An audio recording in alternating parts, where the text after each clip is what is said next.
বিসমিল্লাহির রহমানির রহিম। আসসালামু আলাইকুম। আমি জান্নাত, ওয়েলকাম টু মাই চ্যানেল। কেমন আছো তোমরা সবাই? আশা করি খুব ভালো আছো। আলহামদুলিল্লাহ, আমিও ভালো আছি। বন্ধুরা, আমি এখন তৈরি করব এই যে কামরাঙ্গার আচার। বন্ধুরা, আমি কিন্তু চালতাগুলাকে খুব সুন্দর করে মোটা মোটা করে কেটে নিয়েছি। দেখতেই পাচ্ছ কতটা আমি চাচ্ছি এর ভিতরে খুব সুন্দর মতো মশলা, মিষ্টি সব কিছু যাক। এই জন্য আমি এখানে আদা রসুনের পেস্ট নিয়েছি। এখানে পরিমাণ মতো চিনি, লবণ, শুকনো লঙ্কা, লাল মরিচের গুঁড়া, সরিষা গুঁড়া। আমি এখন কিছুটা শুকনো মরিচ তেলে নেব, হলুদের গুঁড়া সবই নিয়ে নিয়েছি। এখন আমি চুলাটা জ্বালিয়ে দিচ্ছি, দিয়ে এখন আমি শুকনো মরিচগুলোকে ফ্রাই করে নেব।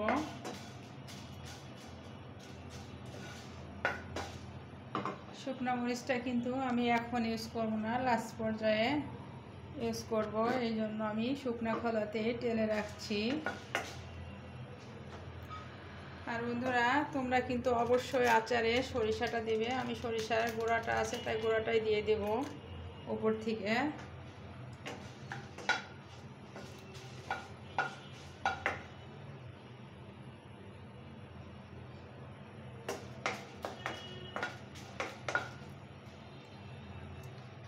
আমার ভিডিও যদি তোমাদের ভালো লেগে থাকে অবশ্যই লাইক, কমেন্ট, শেয়ার করে দিও প্লিজ, বেশি বেশি করে। আর এখনও যারা আমার বন্ধু হওনি, আমার আমার চ্যানেলে ঢুকেছো, জাস্ট দেখেছো, তারা একটা জাস্ট কমেন্ট করে চলে গেছো, তারা অবশ্যই সাবস্ক্রাইবটা করার অনুরোধ রইল। এবং আমার পক্ষ থেকে অবশ্যই 24 ঘন্টার মধ্যে তোমরা রিটার্ন পাবে, এই আশাটা তোমরা অবশ্যই করতে পারো।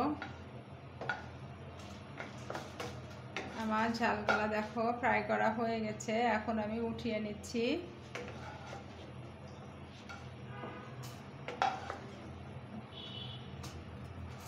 আমি কিন্তু টেলে নিলাম, জাস্ট কোনো তেল ইউজ করব না। কিন্তু এই কড়া থেকে তেল বের হয়েছে, দেখতেই পাচ্ছ ঝালগালা কেমন সুন্দর চকচক করছে।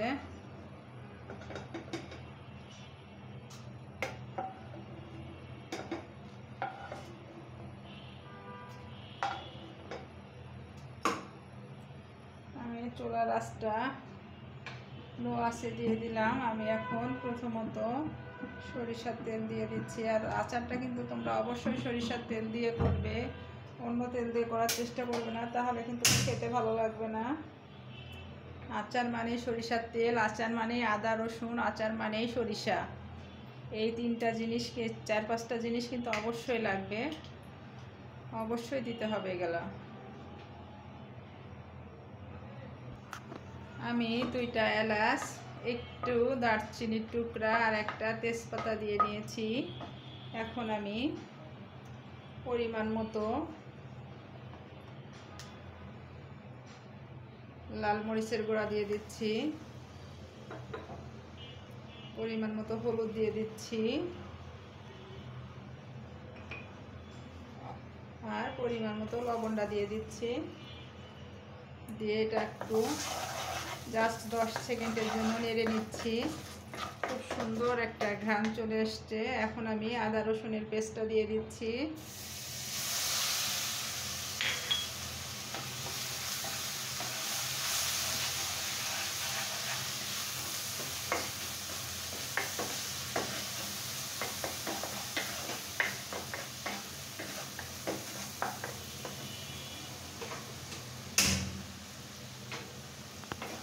এখন আমি খুব সুন্দর করে মশলাটাকে কষিয়ে নেব। আর এখন আমি এর ভিতরে সেই শাহি মশলাটা দিয়ে দিচ্ছি, যার মধ্যে সব প্রকারের মশলাটা আছে। পাঁচফোড়ন, মেথি, মৌরি, দারচিনি, এলাচ, লবঙ্গ সব কিছুই আছে। এই জন্য আমি এই মশলাটা আচারের ভিতরে ইউজ করি। আমার এটা খুব ভালো লাগে, খুব সুন্দর একটা ফ্লেভার আসে, কোনো সমস্যা হয় না। আমি এক মশলা দিয়ে অনেক রকমের কাজ করতে পারি, খুব সুন্দর হয় খেতে, টেস্ট হয়।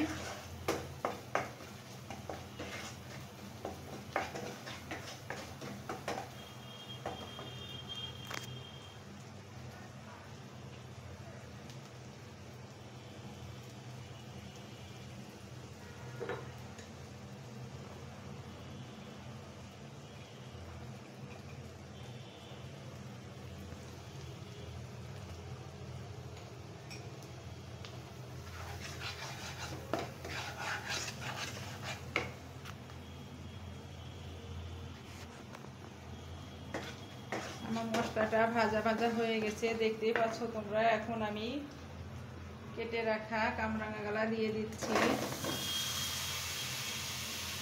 এখন আমি খুব সুন্দর করে কষিয়ে নেব। বন্ধুরা দেখো, আমার চামিচটা আমি চুলাতে কড়ার উপরে দিয়ে রেখেছিলাম, আমার মনে ছিল না চুলাটা জ্বলতে ছিল। আমার কত সুন্দর চামিচটা বাঁকা সোজা হয়ে গেছে। আমি এখন কামরাঙা গলা খুব সুন্দর করে কষিয়ে নেব। যতক্ষণ না কষানো হয় ততক্ষণ আমি এটাকে কষিয়ে নেব।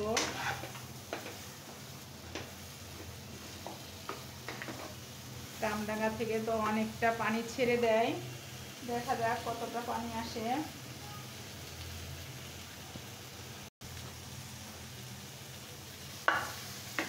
এখন 5-6 মিনিট ধরে খুব সুন্দর করে কামরাঙাটাকে কষিয়ে নিতেই থাকবো। আমি কিন্তু এটার ভিতরে কোনো রকম পানি ইউজ করব না।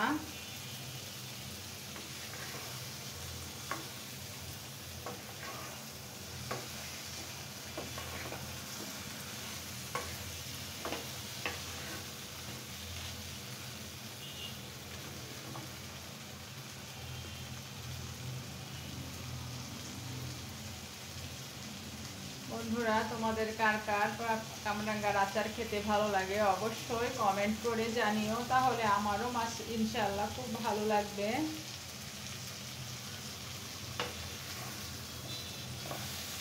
দেখতে পাচ্ছ আমি কিন্তু একটা ফোঁটার জন্য পানি দিই নাই। আর এটা কিন্তু খুব সুন্দর করে ধুয়ে জালিতে করে আমি পানি ঝরার জন্য রেখে দিয়েছিলাম, কারণ পানি থাকলে কিন্তু আচার নষ্ট হয়ে যাবে।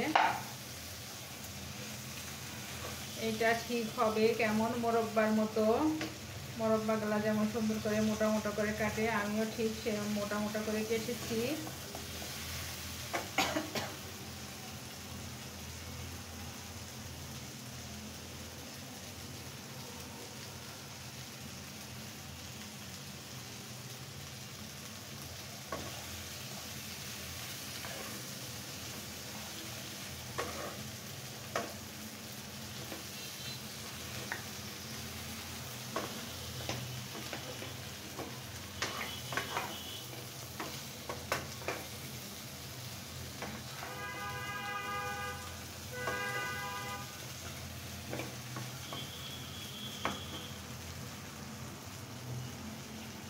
বন্ধুরা, এত সুন্দর একটা পাঁচফোড়নের গন্ধটা এসেছে, মাশাআল্লাহ, মনে হচ্ছে এখনই খাওয়া যাবে। আমি কিন্তু আজকে কামরাঙ্গা দিয়ে তেলাপিয়া মাছ রান্না করেছিলাম। এটা খেতে মাশাআল্লাহ এত এত টেস্টি হয়েছে, এত মজা হয়েছে, কি বলবো। তোমরা আসলে না খেলে বিশ্বাস করতে পারবে না। হয়তো মনে করতে পারো যে আপু হয়তো একটু বানিয়ে বানিয়ে কথা বলছে, আসলে না, বিশ্বাস করো আমি একটু বানিয়ে কথা বলছি না। আমার যে একটা ছোট বাচ্চা আছে, বেবি আছে, সেও অনেক পছন্দ করেছে যে আম্মু অনেক মজা হয়েছে, অনেক টেস্টি হয়েছে খেতে।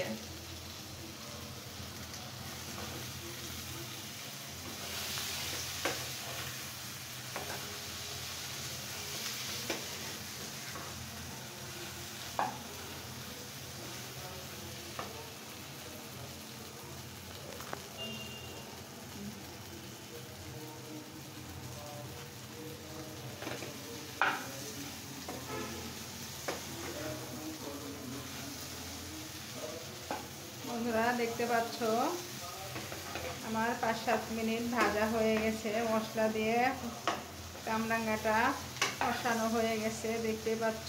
আর কামরাঙ্গার রংটাও সবুজ কালার থেকে কেমন যেন ইয়েলো ইয়েলো কালার চলে গেছে। এখন আমি এটার ভিতরে প্রধান উপকরণটা দিয়ে দিচ্ছি, যেটা থেকে এটা রান্না শেষ হবে, রান্না করাটা শেষ হবে। এটা না দিলে এটা সফটও হবে না, সেটাই আমি এখন এটার ভিতরে ইউজ করছি। সেটা হচ্ছে এই যে চিনি পরিমাণ মতো দিয়ে দিচ্ছি। যে যেমন খাও তোমরা ঠিক সে সেমন করে দেবে চিনিটা, কারণ আচার তো আচার একটু মিষ্টি হলে, ঝাল হলে, টক হলে খেতে খুব ভালো লাগে। আমি এখন এটা খুব সুন্দর করে 10 মিনিট যাবত আস্তে লো ফ্লেমে এটাকে আমি ভাজতে ভাজতে আচারটা শেষ করব তৈরি করা। আমি কিন্তু এটা ঢেকে দেব না, আমার এমন করে কষাতে কষাতে এটা সফট হয়ে যাবে ইনশাল্লাহ। এটা তৈরি করে আমার ঘরে খুব বেশি দিন থাকবে না, খুব বেশি হলে 2 দিন থাকবে, কারণ আমার হাজব্যান্ড খুব আচার টাচার পছন্দ করে, মাখা মুখা পছন্দ করে একটু বেশি। এই জন্যে আমার রুমে বাসায় কিছু থাকে না, তৈরি করার পরে ওর যদি ভালো লাগে সেটাও খেয়ে নেয়। আর আমি কখনো কিছু বলি না যেটা রেখে দাও পরে খাও, এটা অন্য কেউ খাবে, আমি এটাও কখনো বলি না। যার ভালো লাগছে সে খেয়ে নেবে, শেষ। প্রয়োজন হলে আমি আবারও তৈরি করব।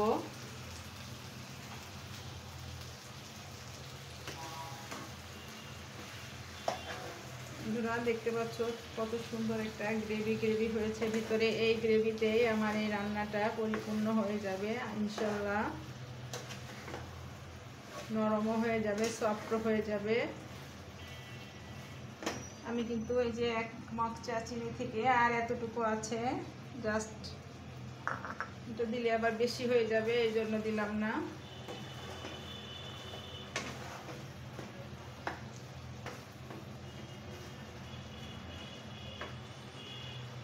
এই যে বন্ধুরা জলপাইয়েরও আচার করতে হবে, চালতা আছে বাসায়, চালতারও আচার করতে হবে। এগুলা সবগুলোই আমাদের শ্বশুরবাড়ি বেড়াতে গেছিলাম, শ্বশুরবাড়ির গাছ থেকে পেরে নিয়ে এসেছি, তাই সেইগুলোরই আচার করছি।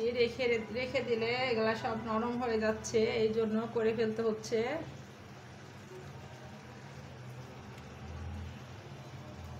চালতাটা রাখা যাবে, 10 দিন হলেও চালতাটা রাখা যাবে, সমস্যা নেই, কিন্তু এগুলো নষ্ট হয়ে যেতেছিল। আবার জলপাইগুলো একদম সব নরম হয়ে গেছে, এই জন্য রাখা যাবে না। এগুলোকে আচার বানিয়ে নিতে হবে, কিচ্ছু করার নাই। আমার কষ্ট হলেও এগুলা একসাথে করে ফেলতে হবে। দেখো বন্ধুরা, আমরা যে রান্না করি আমাদের কত কষ্ট হয় বলো তো। এক প্রকারে সুন্দর করে ধুয়ে নিতে হয়, কুটে নিতে হয়, তারপরে তার জন্য মশলা পেঁয়াজ রসুন আদা সব কুটতে হয়, ধুতে হয়, আবার বাটতে হয়, আবার সেই জিনিসটারে কত কিছু দিয়ে রান্না কষানো কত কিছু করতে হয়। এরপরেও যদি তোমরা একটা লাইক না দাও, একটা কমেন্ট, সুন্দর কমেন্ট না করো, একটা সাবস্ক্রাইব না করো, তাহলে কি আমাদের মনটাই খারাপ লাগে না বলো তো। কিন্তু তোমরা এই জিনিসটা কেউ করতেই চাও না, একটা লাইক দিতে গেলে তোমাদের এত কষ্ট। আমি আর 4টা দিন বাসায় ছিলাম না, আমি যেই সব আপুদের ভিডিও দেখি নাই, যেগুলা সামনে আসছে ঠিক সেগুলা দেখে দেখে আমি শেষ করছি। আমি কিন্তু বলছি না যে আমি দেখি নাই, তোমরা আমারটা দেখো নাই বলে আমি তোমাদেরটা দেখবো না, কেন দেখবো না, আমার সময় আছে যেহেতু আমি দেখে নিচ্ছি, এটা তো আমার দায়িত্বের মধ্যে পড়ে।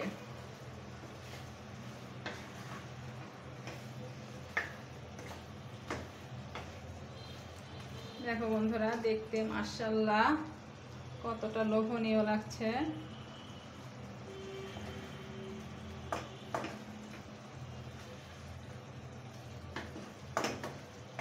আমি কিন্তু এটা ঢেকে রান্না করছি না, কারণ এটা ঢেকে না রান্না করলেও হয়ে যাবে, কারণ আমি খুব ধীরে ধীরে চুলার আঁচটাকে আস্তে দিয়ে এটাকে রান্না করে নিচ্ছি।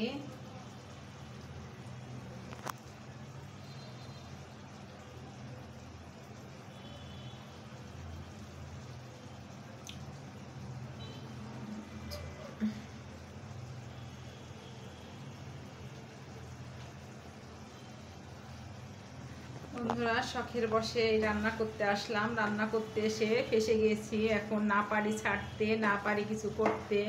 মাঝে মাঝে মন চায় আর করব না, কিন্তু আবারও তোমাদের সুন্দর কমেন্ট, তোমাদের মন্তব্য, তোমাদের সব কিছুতে আমাকে আবারও আসতে হয় রান্নার রুমে, কিচেনে। যে না থাক, একটা করে ভিডিও দিয়েই একটু করলে কি হয়, কষ্ট হচ্ছে তো হচ্ছে জানি, তারপরেও করতে আসি।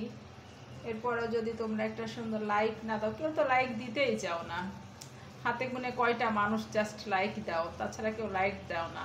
আমি বুঝি না তোমাদের লাইক দিতে গেলে কত টাকা খরচ হয়, ঠিক না ইউটিউব চ্যানেল তোমাদের নিষেধ করে না, তোমরা মানুষের বড় হওয়াটা দেখতে পারো না, কোনটা একটা কথা মনে রাখবা, কখনো হিংসা করে কিচ্ছু করতে পারবা না জীবনে।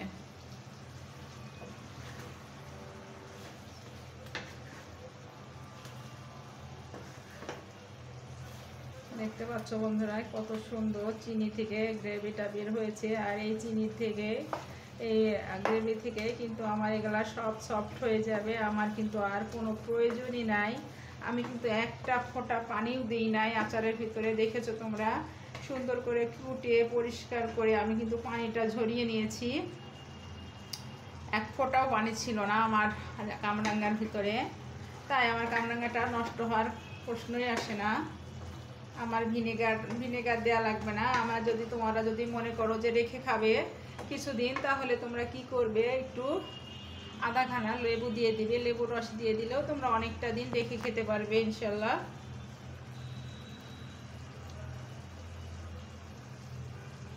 দেখতেই পাচ্ছ কত সুন্দর সফট হয়ে আসছে।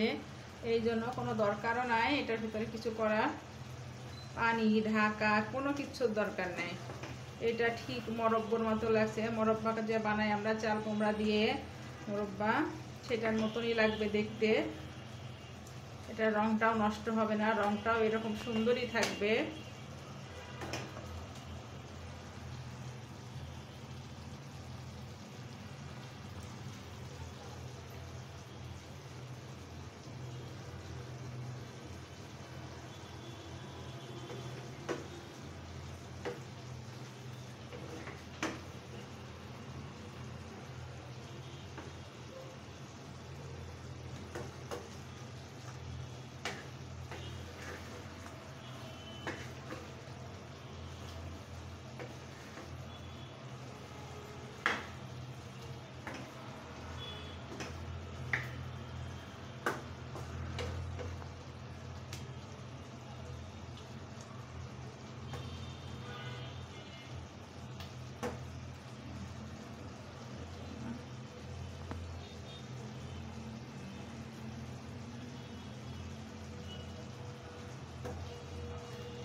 মাশাআল্লাহ কতটা লোভনীয় লাগছে দেখতে।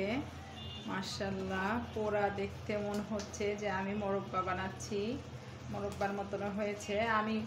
আমি মনে করি অবশ্যই তোমরা 2-1 দিনের মধ্যে কামরাঙা দিয়ে মোরব্বা বানিয়ে ছাড়বে। কারণ আমি অনেক রান্নার ভিতরে অনেক কিছু দেখেছি যে রান্নার শেষে যে জিনিসটা হয়, তোমরা কিছুদিন পরে সেই জিনিসটা ইউজ করো, সেই জিনিসটা করো, আমার খুব ভালো লাগে। কিন্তু তোমরা সেটা শেয়ার করো না। কিন্তু আমি বুঝতে পারি তোমাদের রান্না দেখে।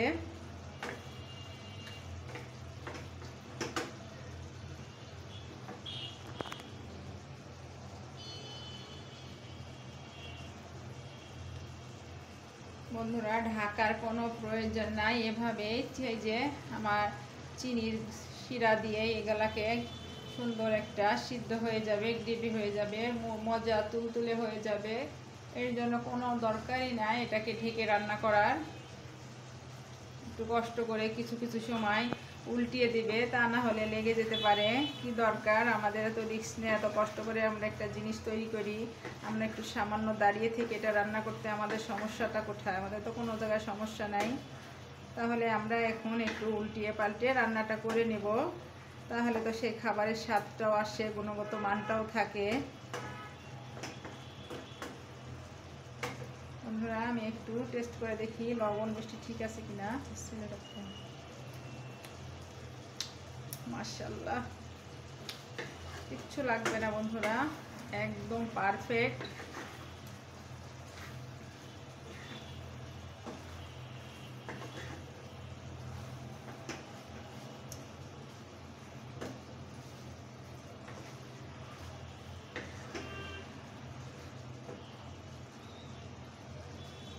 দেখতে পাচ্ছ বন্ধুরা, এই গ্রেভির ভিতরে কিন্তু আমার আচারটা হয়ে যাচ্ছে। আমার কিন্তু কোনো প্রকারে কোনো পানি, কোনো সিদ্ধ করা কিছুরই প্রয়োজন হয়নি। তোমরা কিন্তু এভাবে করবে, তাহলে কিন্তু ঘরে রেখে খেতে পারবে, আর অনেক অনেক টেস্টি হবে, মজা হবে। আর এত সুন্দর একটা ফ্লেভার ছেড়েছে মাশাআল্লাহ। আমি কিন্তু নামানোর আগে সেই তেলে রাখা শুকনো লঙ্কা গালা দিয়ে দিব, আর দিয়ে দেবো কি সরিষা গুঁড়োটা দিয়ে দিব। তোমরা কিন্তু অবশ্যই সরিষাটা যখনই দাও না কেন লাস্টের দিকে দিবা, যে খাবারই দাও না কেন, কারণ সরিষা কিন্তু তিতা হয়, বেশি ভাজা পোড়া করতে গেলে কিন্তু তিতা হয়ে যাবে, এই জন্য অবশ্যই লাস্ট পর্যায়ে দেবে।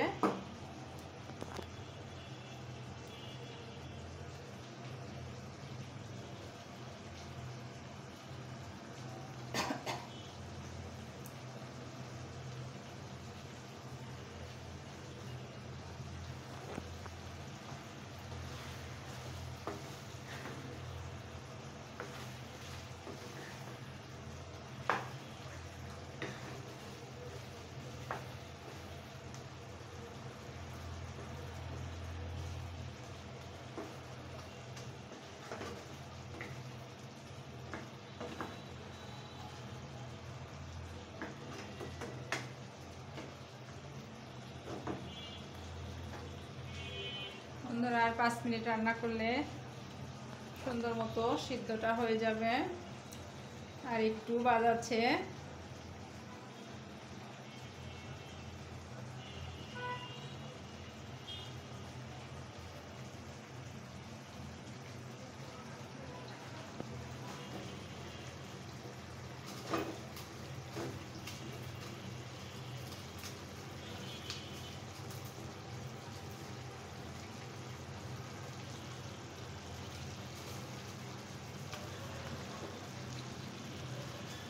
বন্ধুরা এখন আমি এই যে তেলে রাখা শুকনো মরিচগুলা হাত দিয়ে এভাবে ভেঙে দিচ্ছি।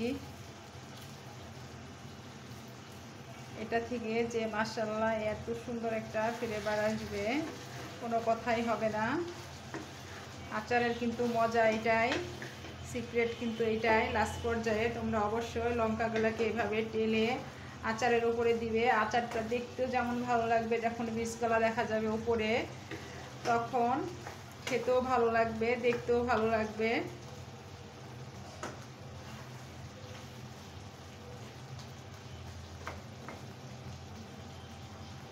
দেখতে পাচ্ছ বন্ধুরা, এই যে একটু খুন্তি দেওয়াতে গলে গেল, চট করে ভেঙে গেল, অনেক সুন্দর সফট হয়ে গেছে। আর বেশি নাড়া যাবে না, বেশি নাড়লে এটা ভেঙে যাবে, তখন দেখার সৌন্দর্যটাই চলে যাবে। এই জন্য আমি আর নাড়বো না বেশি। এখন একটু হোক, আর 2-3 মিনিট হলে আমি এটাকে সার্ভ করে দেখাবো তোমাদের।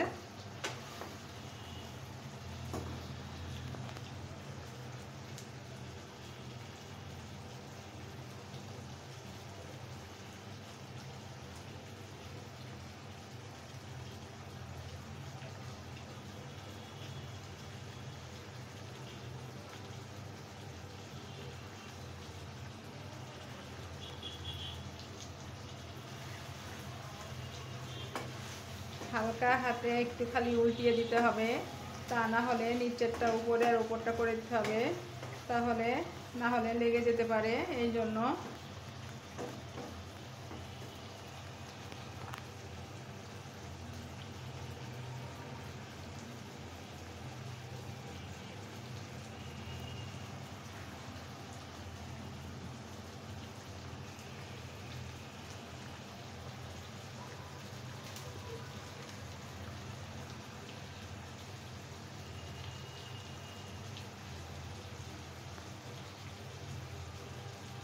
বন্ধুরা এখন আমি উপর থেকে সরিষার গুঁড়াটা দিয়ে দিচ্ছি।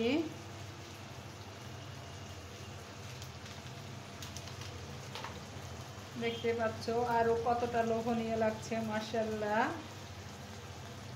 আমি এখন একটু উল্টিয়ে পাল্টে দিই, তাহলে সব জায়গাতে সরিষার ঘ্রাণটা চলে যাবে। বন্ধুরা আমার রান্না কি তোমাদের ভালো লাগে অবশ্যই কমেন্ট করে বলো, তাহলে আমার কিন্তু খুব ভালো লাগবে।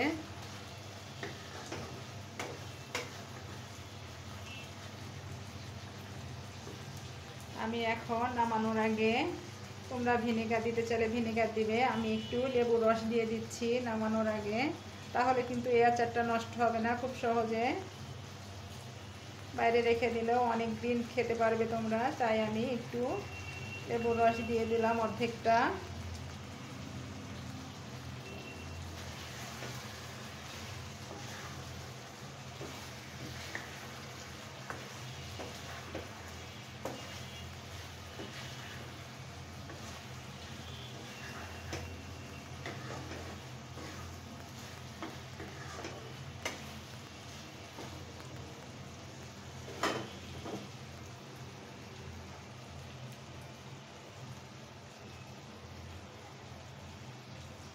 বন্ধুরা আমি তোমাদের এখন সার্ভ করে দেখাচ্ছি। আমার আচার রেডি, একদম কামরাঙ্গার আচার রেডি।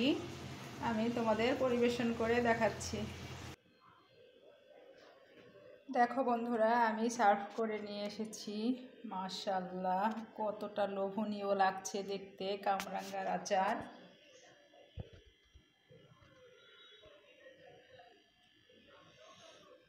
আর খেতে যে মাশাআল্লাহ এত এত মজা হয়েছে, কোনো কথা হবে না এখানে। ইনশাআল্লাহ এতটা মজা হয়েছে খেতে। বন্ধুরা, আমার ভিডিও যদি তোমাদের ভালো লেগে থাকে অবশ্যই লাইক কমেন্ট শেয়ার করে দিও, আর পাশে থাকা বেল আইকনটা অবশ্যই প্রেস করে দিও। তাহলে কি হবে, যখনই নিত্য নতুন ভিডিও আপলোড করব আমি সাথে সাথে নোটিফিকেশন চলে যাবে তোমাদের কাছে। অবশ্যই সবাই কমেন্ট করে জানিয়ে। সবাই ভালো থাকো, সুস্থ থাকো। আসসালামু আলাইকুম, আল্লাহ হাফেজ।